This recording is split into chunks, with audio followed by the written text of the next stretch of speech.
मैंने जब मेरे पिताजी को मुखाग्नि दी थी तभी ये प्रण लिया था कि जब तक इन अपराधियों को फांसी की सज़ा नहीं होगी तब तक मैं अस्थियों का विसर्जन नहीं करूँगा पिताजी की, और उसके बाद जूते चप्पल नहीं पहनूंगा और बाल नहीं कटवाऊँगा। मैं इस पर कायम हूँ और जब तक उन अपराधियों को फांसी की सज़ा नहीं मिलेगी तब तक मैं इस प्रण पर कायम ही रहूँगा। मैं यश तेली, स्वर्गीय श्री कन्हैयालाल जी का बड़ा पुत्र, आज जिस तरह का निर्णय कोर्ट के द्वारा आया, एक अपराधी जावेद को ज़मानत मिल गई, ये मतलब कहीं ना कहीं ये डिसीज़न हमें तो मतलब समझ नहीं आया कि मतलब किस तरह से मतलब अपराधी को सज़ा मिल गई। फिर मैंने सुना कि जो भी टीम इस पे काम कर रही थी उसके कुछ लूप होल्स रहने की वजह से मतलब उस अपराधी को सज़ा मतलब ज़मानत हो गई, और जिस भी तरीके का ये लूप होल रहा है वो नहीं रहना चाहिए था और अपराधी की ज़मानत भी नहीं होनी चाहिए थी, और इसको कम से कम 14 या 15 साल की सज़ा होनी चाहिए थी, जबकि वो सिर्फ 2 साल में इसकी ज़मानत हो गई है। किस तरह का आरोपी था इसमें, आरोपी सिद्ध हुआ था इसमें? ये आरोपी वो जावेद जिसने कि मेरे पिताजी की दुकान पे होने की सूचना रियाज और गोश्त तक पहुंचाई थी, तो इतना जल्दी इसको नहीं छूटना चाहिए था।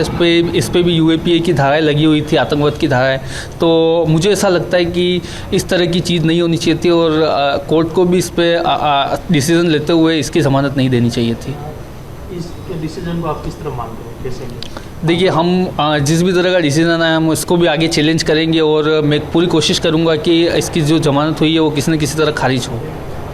इससे क्या और क्या आगे भविष्य में क्या रहेगा, आपको ऐसा नहीं लग रहा कि किस तरह से एक की ज़मानत होती जा रही है? देखिए, पहले भी एक की ज़मानत हो गई है, फराद और बबला, उसके बाद आज एक और ज़मानत हो गई जावेद की, और ऐसा लगता है कि इस चेन में पकड़े गए टोटल 9 अपराधियों में से 2 तो छूट ही चुके हैं। क्या मतलब और भी जो अपराधी पकड़े गए वो धीरे धीरे छूटते जाएंगे, ये कहीं ना कहीं दिल में मतलब रहता ही है। आपको नहीं लग रहा कहीं मुख्य आरोपी जो भी इस तरह से छूट जाएंगे ऐसा? जी बिल्कुल, जैसे कि ये 2 छूट गए तो उनको भी छूटने में कितना ही समय लग सकता है। हम यही चाहते हैं कि वो किसी भी तरह से न छूटे और उनको फांसी की सज़ा मिलनी ही चाहिए। और क्या मांग करते हैं आप, जैसे ये हुआ है तो आगे का क्या अपराध वगैरह में बढ़ेगा, बढ़ोतरी है, ऐसा कुछ? देखिए, ये मेरे पिताजी का इंसिडेंट होने के बाद आज इस बात को 2 साल हो गए। 2 साल में आज शायद मैंने उसके बाद भी ये दूसरा या तीसरा इंसिडेंट और सुन लिया कि एक जयपुर में भी हो गया, उसके बाद उदयपुर में, हमारे खुद के उदयपुर में हुआ जिसमें 2 बच्चे लड़ा गए और स्कूल में चाकूबाजी हो गई। वो भी बहुत ही गलत इंसिडेंट था और किसी न किसी तरह उससे हमारे उदयपुर को भी बहुत नुकसान हुआ। ठीक है, और ये चीज़ें नहीं होनी चाहिए। इसकी रोकथाम के लिए अपराधियों को जल्द से जल्द सज़ा मिलनी चाहिए जो नहीं मिली।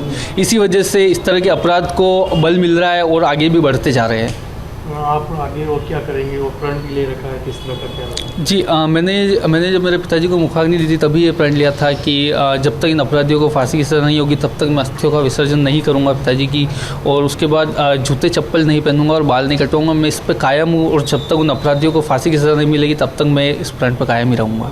राजनेताओं, पार्टियों द्वारा भी आश्वासन दिया गया था, अब ये जो आश्वासन है आपको एक अलग भी लग रहा है, तो किस तरह से, किस दिशा में? देखिए, मतलब सभी राजनेताओं और बड़ी बड़ी पार्टियों द्वारा हमें आश्वासित किया गया था कि इस केस को फास्ट ट्रैक में ले जाया जाएगा और मतलब अपराधियों को जल्द से जल्द सज़ा मिलेगी, पर वह भी नहीं हुआ। केस न तो फास्ट ट्रैक में चल रहा है और न ही इस पर कोई स्पेशल मतलब कोर्ट बिठाई हुई है।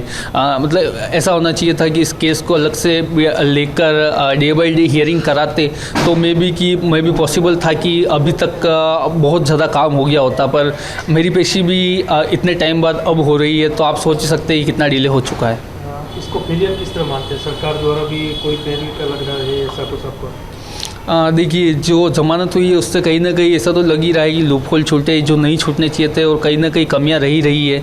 अगर इतना बड़ा केस है तो इसमें इस तरह की कमियां नहीं रहनी चाहिए थी और ऐसे अपराधी नहीं छूटने चाहिए थे। क्या आपको न्याय पे भी आपको थोड़ा नहीं लग रहा है डाउटफुल कि ऐसा डिसीजन जो मिलना चाहिए? देखिए, मैं अपनी तरफ से नहीं कहता, पर मैंने लोगों से यही सुना है कि मतलब धीरे धीरे ज़मानत हो ही रही है लोगों की और छूट भी रहे, तो क्या पता कि जो मुख्य आरोपी है वो भी धीरे धीरे छूट ही जाएंगे, ऐसा लोगों के द्वारा मुझे कहा जाता है।